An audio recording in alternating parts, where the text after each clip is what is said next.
Hola gente, quería decirles que se suscriban o denle like si les gustó el video para que más gente pueda ver mis videos. Descargo de responsabilidad. Esta historia no es mía, yo solo lo traduzco. 26. Chapter 23. To trainis bring yourself to the brink of death. Punto de vista de Claude. Muerte. Muerte. Otra muerte. Al cumplir 7 años, nuevos recuerdos inundaron mi mente fracturada. Recuerdos donde siempre me esperaba el mismo destino. La muerte.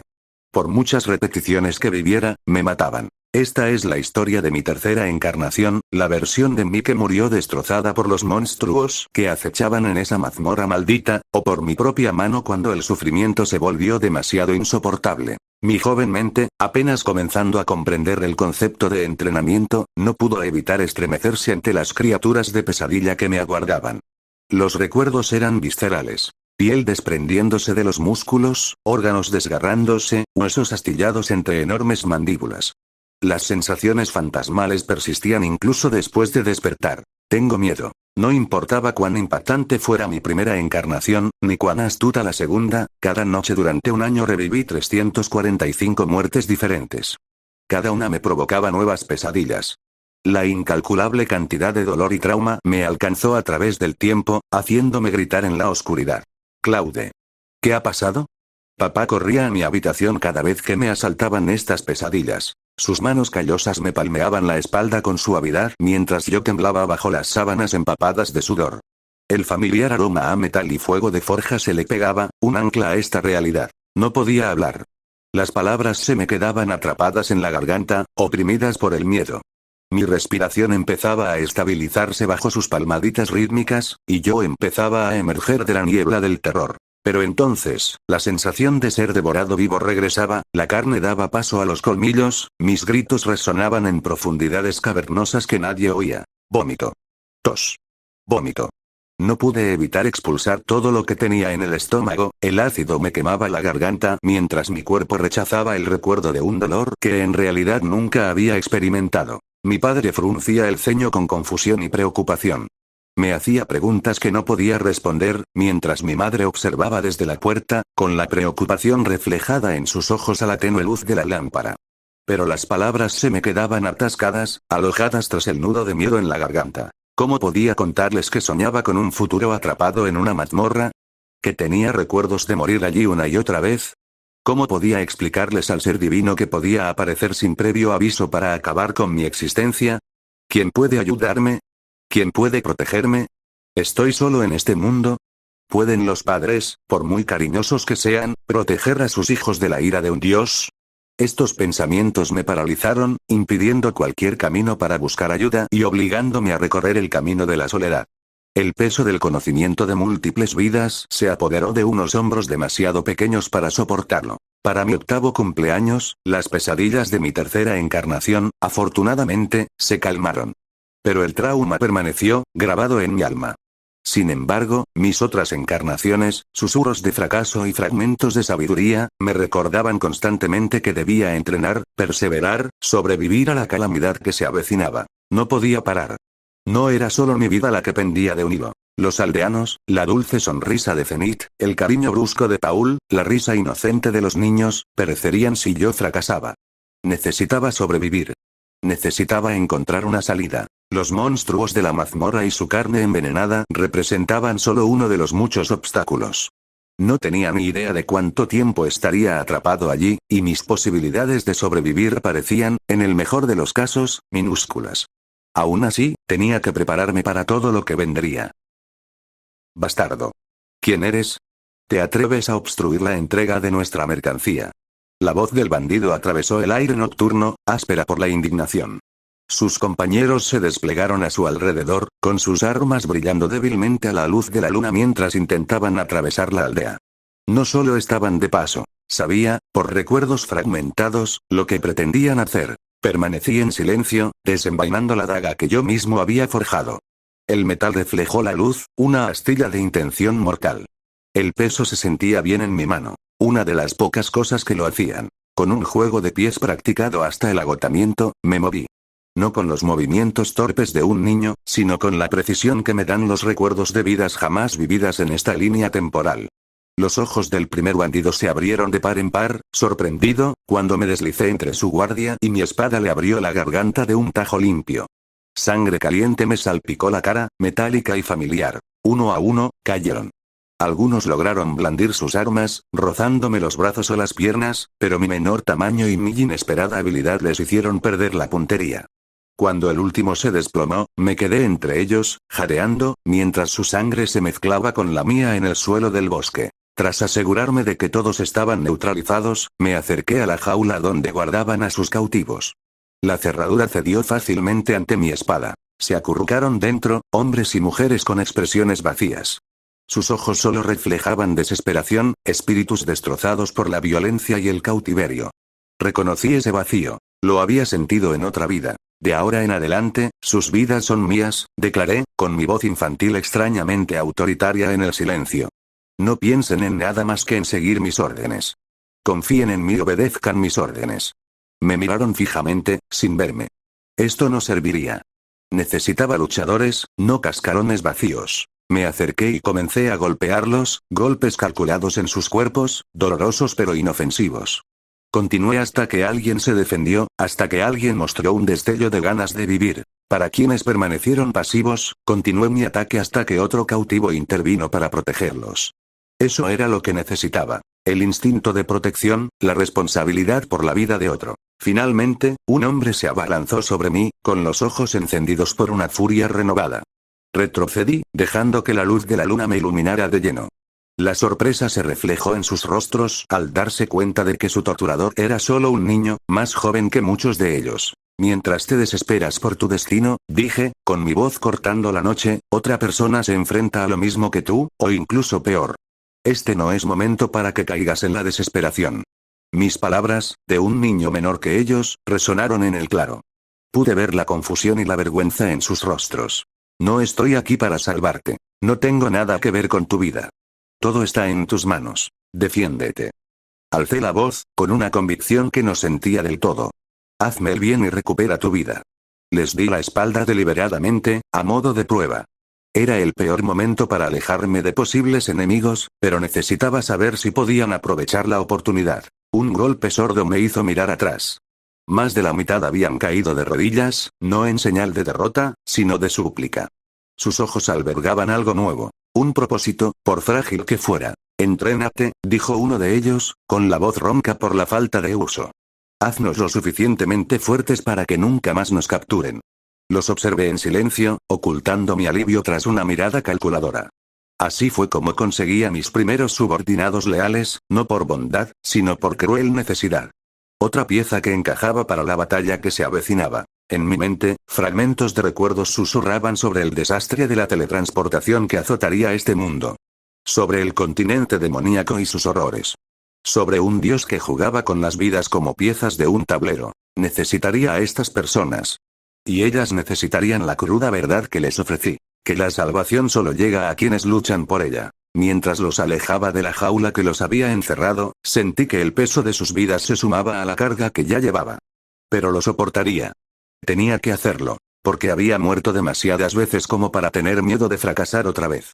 Chapter 24. Demon Key and the Kid. Punto de vista del narrador. Eso da en el clavo. Eres bastante bueno en esto, novato. Rudeus suspiró satisfecho, relajando sus músculos bajo sus hábiles manos. Jeje, es porque soy capaz de hacer todo, respondió GS con un dejo de orgullo en su voz. Ah, ¿sí? ¿Cómo golpear a un dragón con las manos desnudas? Bromeó Rudeus, con la voz tranquila de alguien que se lo está pasando en grande. No, no puedo hacer tal cosa. Un pequeño ceño fruncido cruzó el rostro de GS. Dentro de su celda, los dos yacían en el suelo de madera. Rudeus boca abajo y GS arrodillado a su lado, trabajando metódicamente para aliviar la tensión de los hombros del chico. La suave presión de sus dedos era sorprendentemente hábil para alguien de su apariencia ruda. ¿Cómo hacerlo con 100 mujeres a la vez? Continuó Rudeus con una chispa traviesa en la mirada. 2 como máximo, respondió GS sin dudarlo, con expresión inexpresiva. ¿Cómo escapar de aquí al puerto de Zanto? Ante esto, GS se detuvo. ¿Piensas escapar? Rudeus se movió, acercándose al oído de GS y bajando la voz hasta convertirse en un susurro. Me estoy preocupando por mis camaradas. Tras pensarlo un momento, Rudeus se levantó bruscamente y se estiró. No quiero, declaró. Escápate por tu cuenta si quieres. Es posible, ¿verdad? El recuerdo de la noche anterior flotaba entre ellos. Como GS, helado por el aire nocturno, había abierto casualmente la puerta de la celda para recuperar su ropa, sorprendiendo a los guardias antes de volver a dormir como si nada inusual hubiera ocurrido. Mira, los guardias siguen fulminándonos con la mirada. GS miró hacia los ojos vigilantes fijos en su celda. ¿Por qué? Se quejó Rudeus, con una expresión repentinamente animada. Al menos considera ser mi guía hasta que llegue a la mitad.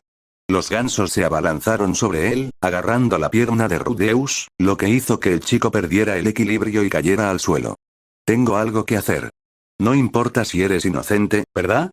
Seguro que lo entenderán. Por mucho que lo intente, ni siquiera me escuchan. Protestó Rudeus, con la frustración reflejada en su voz. Lo tengo. Tomaré como rehén a uno de los guardias y le pediré que me muestre el camino a la ciudad. Oye, cálmate un segundo, mayor. La mano de GS se disparó, agarró el tobillo de Rudeus y lo tiró al suelo de madera con un golpe sordo. Suéltame, novato. Estoy furioso. Rudeus empezó a arrastrarse dramáticamente hacia la puerta de la celda, con movimientos exagerados. Voy a quemar este bosque también. ¿Eh? La joven guardia se ha ido. Oye, novato, no hace demasiado calor aquí. Comentó GS de repente, con un dejo de genuina preocupación en la voz. Rudeus hizo una pausa en su teatralidad. Ahora que lo mencionas, sí que lo siento. Una tenue neblina había empezado a llenar el aire a su alrededor. Además, hay humo. GS señaló hacia la ventana, con los ojos muy abiertos. Más allá de los barrotes de madera de su celda, llamas anaranjadas lamían el borde del bosque, bailando con hambre malévola sobre la maleza seca. ¿Hiciste eso, mayor? Rudeus meneó la cabeza, mirando con incredulidad la aldea en llamas. Su alegría anterior se evaporó instantáneamente. Eso significa, empezó GS, comprendiendo al instante. Es un incendio. Gritaron al unísono, mientras se giraban para ver las llamas consumiendo la ropa de cama de su celda. Para Rudeus, escapar de la celda fue trivial. En cuestión de segundos, él y GS estaban afuera, ante el aterrador espectáculo de la aldea envuelta en llamas. Entre el humo y el caos, figuras oscuras se movían con determinación, sembrando la destrucción. Los ojos de Rudeus brillaron de reconocimiento. Esos malditos esclavistas, ¿los conoces, mayor? Un gesto sombrío fue su única respuesta mientras Rudeus avanzaba a toda velocidad para contrarrestar a los atacantes. Aunque en inferioridad numérica, él y GS se movían con una eficiencia experta. Al poco tiempo, se encontraron con un hombre bestia que luchaba desesperadamente por proteger a su gente. Esto es horrible, observó GS con tristeza. Estos tipos son los supuestos esclavistas que se aprovechan de la raza bestia. Los pensamientos de Rudeus eran contradictorios al ver a los aldeanos, los mismos que lo habían encarcelado sin juicio, luchando ahora por sus vidas. Sinceramente, estoy furioso con la gente de este pueblo.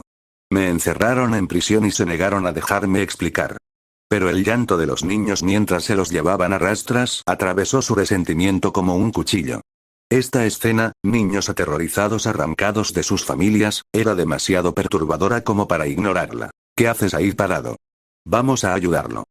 Rudeus le dio una palmada en la espalda a GS y corrió hacia adelante. El hombre bestia se sobresaltó cuando Rudeus apareció a su lado, abriendo mucho los ojos al reconocer al prisionero. Un destello de cautela se reflejó en su rostro, pero el instinto de supervivencia triunfó y aceptó la ayuda inesperada. Su cooperación fue imperfecta, pero eficaz. Mientras el hombre bestia atacaba a los esclavistas y rescataba a los niños, Rudeus le protegía las espaldas. GS se concentraba en atender a los heridos, moviéndose con rapidez entre ellos. Pero por cada persona que salvaban, otros caían. La cantidad de esclavistas era abrumadora. Rudeus sentía que sus reservas de maná se agotaban peligrosamente, e incluso GS se estaba quedando sin recursos para ayudar a los heridos. El hombre bestia se acercó a ellos y entregó a los niños rescatados al cuidado de GS. Les agradezco su ayuda, pero por favor, lleven a los niños a un lugar más seguro. ¿Dónde está el lugar más seguro en este mar de llamas? Respondió Rudeus, con el sudor corriéndole por la cara por el esfuerzo y el calor. Eso es, soy Rudeus, por cierto. ¿Ya no dudas de mi inocencia? La vergüenza se dibujó en el rostro del hombre bestia. Lo siento mucho, soy Gires, hablaremos de eso luego. Por favor, al menos ayuda a los niños. Tengo otra idea, pero por favor dame 10 minutos. Cerrando los ojos, Rudeus comenzó a cantar. Su voz adquirió una resonancia que se extendía incluso sobre las llamas crepitantes. Su atención se volvió hacia su interior, hacia el maná que lo rodeaba. Necesito reunir la mayor cantidad de aire frío posible, usando la presión atmosférica y el viento para moverlo. Guiaré el hechizo para crear un cumulonimbo mayor. Mientras el encantamiento continuaba, el cielo se oscureció amenazadoramente. Las nubes se acumulaban a una velocidad sobrenatural, densas y cargadas de humedad. Un relámpago brilló, seguido de un trueno ensordecedor que detuvo momentáneamente la batalla. Entonces llegó la lluvia. No un chaparrón suave, sino un aguacero torrencial que golpeó la tierra con tal fuerza que creó una niebla al tocar las llamas. El vapor silbó en el aire al chocar el fuego y el agua. ¿Qué es esto? Giles miró hacia arriba con asombro, viendo cómo los incendios comenzaban a apagarse y morir. ¡Genial! Como se esperaba de un estudiante de último año. La voz de GS transmitía genuina admiración. Los esclavistas dudaron, pero no retrocedieron. Aunque el lodo repentino y el suelo resbaladizo dificultaron su movimiento, su determinación se mantuvo firme. Al ver el origen de este clima mágico, varios corrieron hacia Rudeus. Giles y GS se movieron para interceptarlos, formando una barrera protectora alrededor del joven mago. Rudeus, recurriendo a sus menguantes reservas, usó su varita con sorprendente destreza. Sus movimientos reflejaban la esgrima en la que se había entrenado. La lluvia continuó hasta que se extinguieron las últimas llamas, dejando tras de sí una ruina humeante y empapada. Con menos del 5% de su maná restante, Rudeus sintió que sus extremidades se volvían pesadas y sus reacciones se ralentizaban. Si no hubiera practicado la conservación, estaría muerto, ya sea por agotamiento de maná o por una cuchillada atravesándome el pecho. Avanzaron hacia donde reunían a los niños. El aguacero había enlodado uno de los vagones de los esclavistas, impidiéndoles escapar. Giles corrió hacia los niños atrapados. Justo como pensaba, eras tú. Gritó Rudeus, con una voz más dura que la de un niño, al ver una figura familiar que sostenía una espada en la garganta de una joven. Dueño de la mascota, ¿qué haces con estos tipos? Preguntó el hombre con desdén. Mientras la pelirroja y el falso super siguen ocupados lidiando con el grupo de guerreros bestia, el apodo le dolía. En el continente demonio, a Rudeus lo llamaban burlonamente dueño de mascota, a Eris su perro rabioso y a Ruiger su perro guardián. Sus estilos de lucha les habían valido esos nombres, mientras que se suponía que Rudeus pertenecía a una raza demoníaca con aspecto juvenil, como los Migurt. Me preguntaba por qué no habían aparecido. Así que Eris y Ruiger están haciendo algo. ¿Puedes leer la habitación, dueño de la mascota? El tono del hombre era burlón. Conseguiste atravesar el mar con mi ayuda. ¿Te refieres a usarnos? Los ojos de Rudeus se entrecerraron. Claro que sí. ¿Por qué te pedí que liberaras a los niños que tanto nos costó secuestrar? La hoja se acercó al cuello de la chica, dibujando una fina línea de sangre. Sus ojos se abrieron de par en par, aterrorizados. Es para distraer a los de Doldía, jeje. Como era de esperar, bueno, ya pensé que definitivamente tenías algún plan en mente. Oye, dueño de mascota. Únete a nosotros. La voz del hombre se convirtió en un susurro conspirativo. ¿Sabías que los mocosos bestias se venden muy bien? Algunos aristócratas los adoran y pagan mucho. Mientras hablaba, Rudeus notó que un guerrero bestia se posicionaba silenciosamente detrás de un árbol, preparándose para emboscar al esclavista. Ja, qué pervertido más repugnante. Rió el hombre con crueldad. No pueden ser ellos, ¿verdad? Rudeus pensó con inquietud en la familia Boreas Greirat y sus numerosas criadas de raza bestia. Seguramente una sola familia no podría permitirse tener a todos esos niños, debe ser una red de compradores. Lo siento, me niego. Entonces Deadend quiere hacerse pasar por un hombre de justicia. Queremos que la gente nos vea de esa manera. Callejón sin salida había sido el apodo de Ruiger en el continente demonio. Lo habían adoptado como nombre de su grupo, trabajando para transformar su significado de infamia a renombre. Ya veo. Simplemente tomaste la decisión equivocada, ¿sabes? El hombre levantó su espada, y la chica gimió entre sus manos. Giles se movió repentinamente y cargó contra el esclavista. 3 guerreros bestias se abalanzaron sobre el hombre, quien reaccionó con una velocidad inesperada, lanzando a la niña hacia Giles. Cuando Giles la atrapó, el contraataque del esclavista fue devastador. 2 guerreros cayeron al instante y un tercero fue lanzado a su paso. En ese momento de distracción, el esclavista atacó a Giles. El hombre bestia empujó a la chica a un lugar seguro, pero no pudo esquivar la espada. Esta le abrió una profunda herida en el pecho y el estómago. Ya. Guille se retorcía en el suelo, con la sangre acumulándose bajo él. El esclavista se giró, riendo entre dientes al ver de nuevo a la chica. Avanzó hacia ella, ignorando por completo a GS.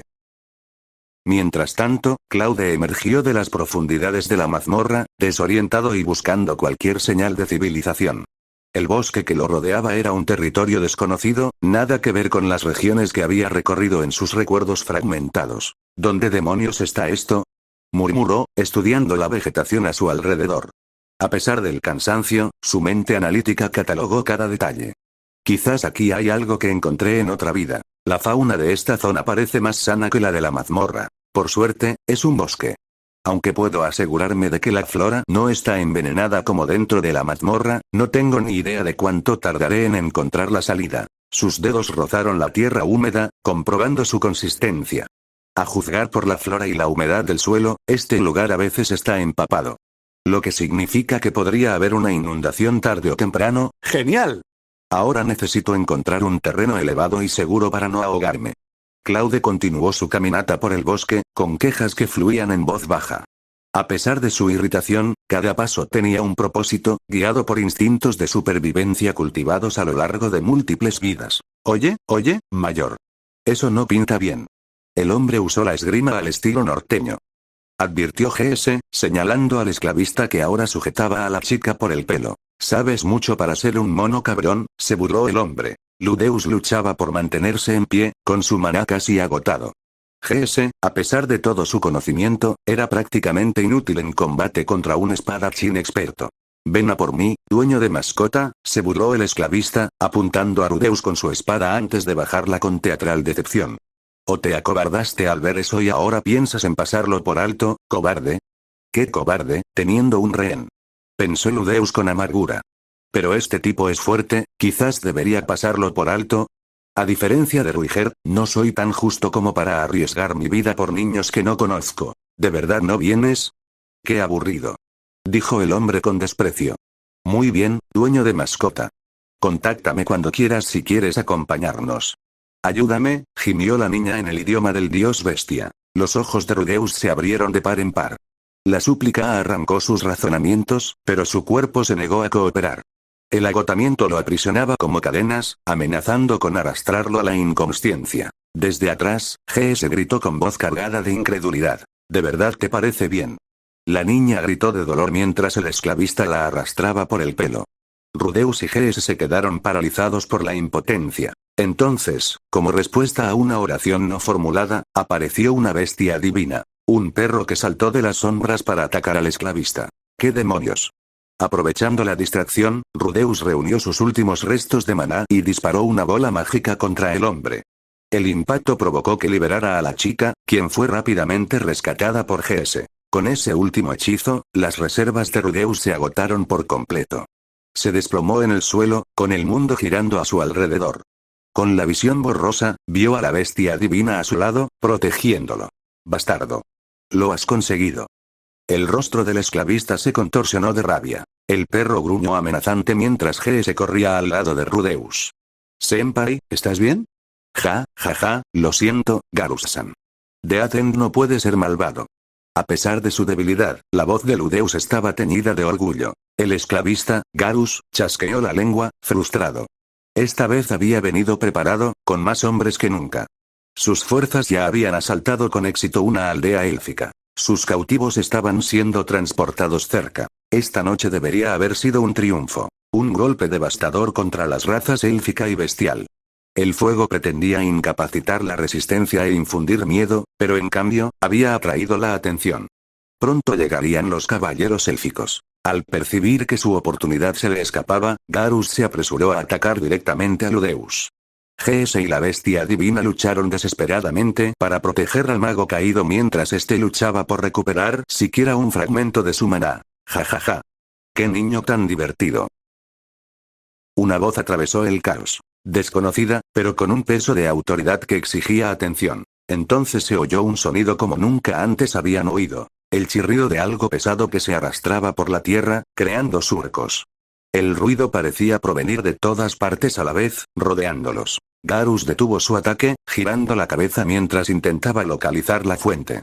Se le erizaron los pelos de la nuca. Algo andaba mal. El sonido de una flecha al ser colocada rompió la tensión. ¿Habían llegado ya las fuerzas élficas? ¡Maldita sea!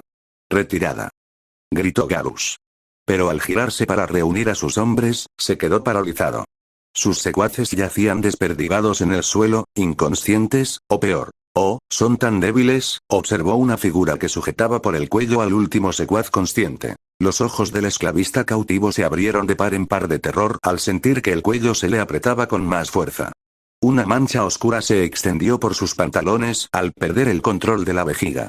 «Maldita sea, ¿quién eres?», preguntó Garus, corriendo hacia el recién llegado. A primera vista, la figura parecía insignificante. Más pequeña que el propio Garus, vestida con ropas andrajosas que parecían las de un mendigo. Pero la fuerza despreocupada con la que sostenía a un hombre adulto en alto con una mano contaba otra historia. Por fin, alguien que habla con palabras. Si te hubiera conocido antes, habríamos podido tener una conversación informal. Lamentablemente, ahora no podemos. Raa. Garus arrojó su espada contra el chico antes de cargar tras él, planeando aprovechar la distracción para lanzar un ataque mortal. El chico simplemente rió entre dientes, arrojando el cuerpo del secuaz como si fuera basura. Al acercarse la espada, abrió la palma y la cerró en un puño. Time Square.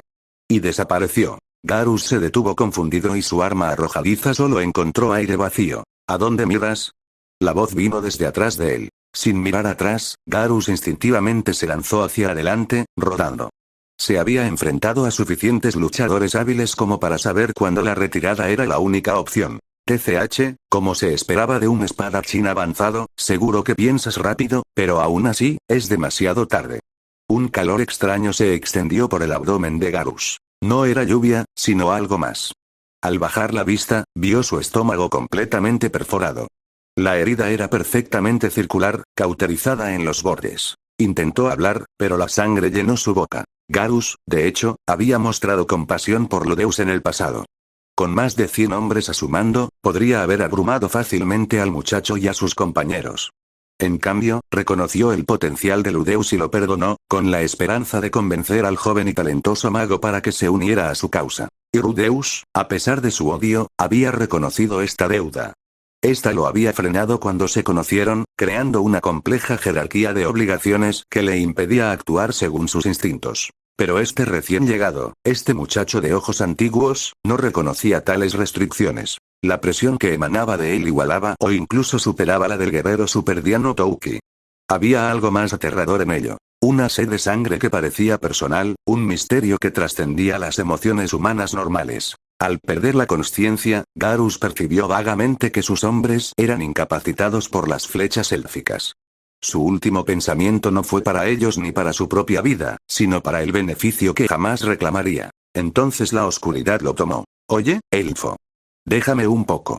Todavía tengo que lavar mi espada con su sangre», gritó el chico en lengua humana. Los arqueros elfos lo ignoraron y continuaron con su metódica neutralización de los esclavistas restantes. Desde donde yacía, Ludeus sintió una punzada de reconocimiento que atravesó su agotamiento.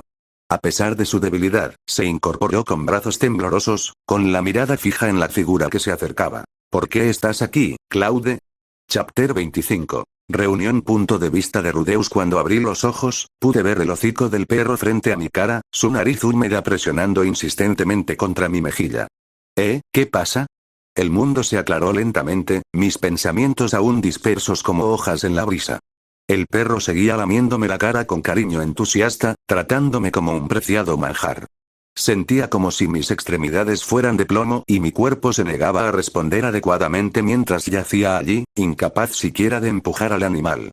Entonces oí su voz, clara y brillante, atravesando mi neblina. Ludeus. Edis. El sonido de su nombre me revolvió el pecho. Al aclararme la vista, la vi de pie junto a Ruiget. Su rostro, normalmente severo, se suavizó con una extraña sonrisa. Detrás de ellos estaban Guíes y los ancianos hombres bestia que lo habían acompañado a la guarida de los bandidos. Evitaban la mirada deliberadamente, con la vergüenza evidente en sus posturas. La hermosa guardiana rondaba ansiosamente junto a las dos pequeñas mujeres hombres bestia que habíamos rescatado, con la mirada moviéndose entre ellas y yo con una culpa inconfundible. Casi podía saborear su remordimiento, el amargo arrepentimiento de haber encarcelado a su salvador de manera tan inhumana. Tranquila, chica. Por suerte, esta experiencia no me ha despertado ningún fetiche raro. Eris, logré decir con una voz áspera. Aunque mi mente estaba llena de mil pensamientos, mi cuerpo seguía siendo frustrantemente débil. Tras días de maltrato, el agotamiento me había calado hasta los huesos, haciendo que incluso el simple acto de hablar fuera un reto. ¿Dónde está este lugar? Pregunté, mientras me esforzaba por incorporarme. La casa del patriarca de Dedoldía, respondió Ruigerd con voz profunda, firme y tranquilizadora. Eris dio saltitos sobre sus talones con una emoción apenas contenida. Me enteré. Exclamó con los ojos abiertos de admiración. Venceste al Santo del Norte, ¿verdad? El tipo con cara de mono me lo contó todo. Mi mente tardó varios segundos en procesar sus palabras. Los recuerdos se filtraban lentamente a través de la niebla del agotamiento. ¿Gané? Murmuré, antes de que me diera cuenta de repente. Espera. Claude, cierto. ¿Dónde está Claude? Antes de que nadie pudiera responder, se oyó un fuerte golpe sordo al caer los cuerpos al suelo. Giles y la guardiana se habían postrado, tumbados boca arriba con el estómago al descubierto. El gesto de sumisión definitivo del agente bestia. No teníamos ni idea de que eras el héroe que salvó a los niños. Proclamó Giles con la voz cargada de remordimiento. Yo, Giles, estoy preparado para cualquier castigo. Puedes servirme o quemarme como quieras. Añadió la guardiana en el idioma del dios bestia, con voz temblorosa. La idea de aceptar su oferta me provocó una sensación de calor incómodo, pero imaginar aplicarle el mismo tratamiento a Giles inmediatamente convirtió ese calor en náuseas. Blerg, solo imaginar lo que quiero hacerle a las mujeres bestia hombre que le hacen a Giles me hace querer vomitar. El anciano hombre bestia caminó suavemente alrededor de los dos suplicantes, acercándose a mí con dignidad en su porte.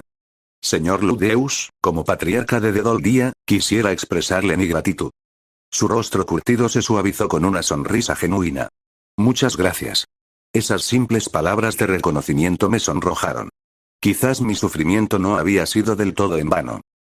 Logré decir, sin saber cómo responder a tan sincera gratitud. Hablando de eso, continuó el patriarca, mirando a Eris y Ruigerd, llegaron bastante tarde. ¿Pasó algo? Estaba bastante preocupado. Así es. Escúchame. Fue un problema enorme. Exclamó Eris, con el rostro iluminado por la emoción. Eris es adorable. Quiero abrazarla ahora. Con gestos animados y pausas dramáticas, Eris relató los acontecimientos de la semana mientras yo languidecía en prisión. Primero, explicó cómo Ruigerd conoció al patriarca Gustav e inmediatamente provocó un malentendido, similar a lo que me había sucedido a mí. La situación casi desembocó en una confrontación abierta con el grupo de guerreros Doldía. Bueno, Ruigerd habla mal.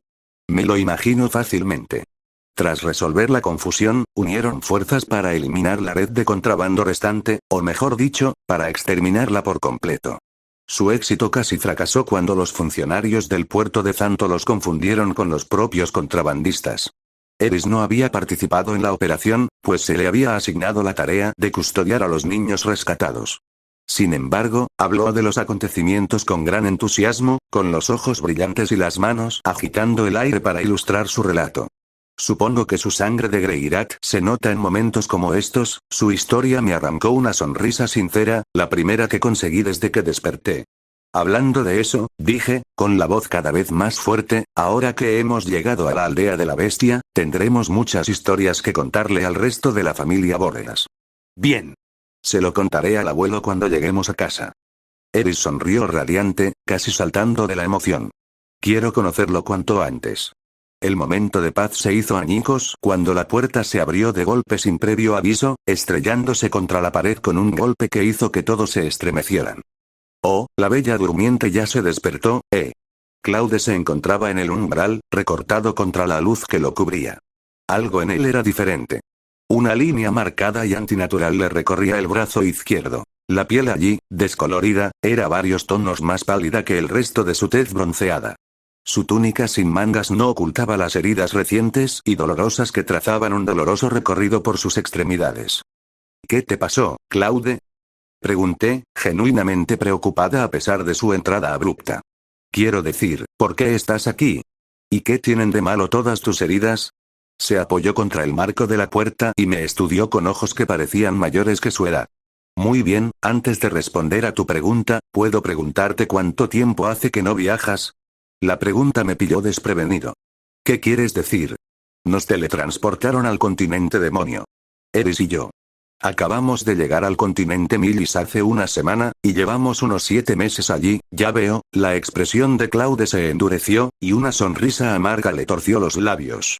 Bueno, entonces debes ser muy tonto. Sus palabras fueron como un golpe físico, provocando una oleada de ira en mí. ¿Qué derecho tenía a insultarme así? ¡Qué idiota!, continuó, en voz baja pero cortante. Llevas tantos meses fuera, y solo ves si te importa tu pequeña. Bueno, ya sé que es mona, pero ¿en serio? La confusión apaciguó mi ira. ¿Qué quieres decir con eso? Los ojos de Claude, esos ojos extraños que siempre parecían ver a través de las personas en lugar de mirarlas, se entrecerraron con una mezcla de frustración y lástima. Había un peso tras su mirada, algo pesado y consciente que me puso los pelos de punta. Ay, ya lo sabía, pero oírte decirlo me enfurece. Se apartó del marco de la puerta, negando con la cabeza.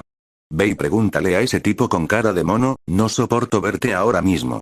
Sin decir otra palabra, se dio la vuelta y se alejó. Sus pasos resonaron en el pasillo mucho después de que hubiera desaparecido de la vista. La sala cayó en un silencio confuso. ¿Punto de vista del narrador quién es? Preguntó Ruiger, con la mirada fija en la puerta vacía. Es mi amigo de la infancia de Buena Villaje, respondió Rudeus, con el ceño fruncido por la confusión. Es fuerte, Ruiger, intervino Eris, con un tono de respeto que rara vez mostraba. Te aseguro que Ghislaine quedó muy impresionada con su habilidad con la espada. Es algo que ocurrió antes de nuestro incidente de teletransportación, pero ese tipo puede derrotar a Rudeus fácilmente con sus espadas y obligar a la rey de la espada, Ghislaine, a usar todo su potencial para entrenarlo. Al mencionar al rey de la espada, la expresión de Guy se transformó en una de asombro. Ghislaine no era solo una leyenda para él. Era familia, una hermana cuya destreza se había convertido en leyenda. Gustav, al notar al aturdido hombre bestia, dio un paso adelante para llenar el silencio. Lo oí de los elfos, dijo con gravedad. El que incapacitó a todo el esclavo. El hombre que trabajaba en una operación comercial, que también son contrabandistas, era en realidad ese chico. Los elfos de la aldea vecina estaban bajo su mando después de que los esclavistas atacaran primero su asentamiento y secuestraran con éxito a varios de sus aldeanos el día anterior. Eris se apresuró a compartir su primer encuentro con Claude, mientras que Rudeus le siguió con su propio relato, cada uno completando detalles que el otro pasó por alto. Sus historias pintaron la imagen de un joven cuyas habilidades desafiaban su aparente edad, cuya presencia inspiraba respeto e inquietud a partes iguales. Un estallido de maná, ¿eh? Murmuró Ruiget. Sus ojos ancianos reflejaban recuerdos enterrados hace tiempo. No he visto uno desde el final de la Guerra de la Place. Un espadachín avanzado de 12 años, Gustav negó con la cabeza, asombrado. Ya me he topado con el joven mago de Agua Santo, pero encontrar a un todoterreno de rango avanzado, no, puede que ya sea un espadachín de rango santo. Su evaluación no era exagerada. La derrota de Claude ante el dios del norte, Sangarus, incluso exhausto, era prueba de sus extraordinarias habilidades. Aún más impresionante era su eficiencia al mando de los elfos a pesar de la barrera del idioma, organizándolos con una precisión táctica que denotaba una experiencia muy superior a la de su edad. Pero había algo más en el chico que ponía a todos nerviosos. La sed de sangre que emanaba de él como una fuerza física. No era la furia descontrolada de la juventud ni la intimidación calculada de un guerrero experimentado. Era algo completamente distinto. Una furia profunda y existencial dirigida no contra ningún individuo, sino contra el destino mismo. Los elfos, a pesar de deberle su libertad, se mantenían recelosos en su presencia. Hablaban de cómo se movía con la fluidez de quien se había enfrentado a la muerte innumerables veces, de cómo sus ojos a veces parecían mirar más allá del presente y hacia un futuro terrible que solo él podía ver. ¿Pero por qué se enojaría tanto conmigo de repente?, preguntó Rudeus, rompiendo el silencio contemplativo. La expresión de Gustav se tornó solemne. Por lo que parece, quizá no te hayas dado cuenta, ¿consciente de qué? No sé mucho sobre el tema, pero mientras rastreábamos a los contrabandistas que secuestraron a nuestros hijos, oímos hablar de ello muchas veces. Eris y Rudeus intercambiaron miradas confusas mientras Ruigerd esperaba pacientemente a que el hombre continuara. Gustav respiró profundamente antes de hablar. Su voz estaba cargada por el peso de la revelación. La luz que te transportó al continente demonio es algo que les sucedió a todos en la región Fitoa del continente central. Lo llamaron el incidente de teletransportación masiva, y provocó que todos en la región de Fitoa, ya fueran humanos o bestias, fueran transportados a todas partes del mundo.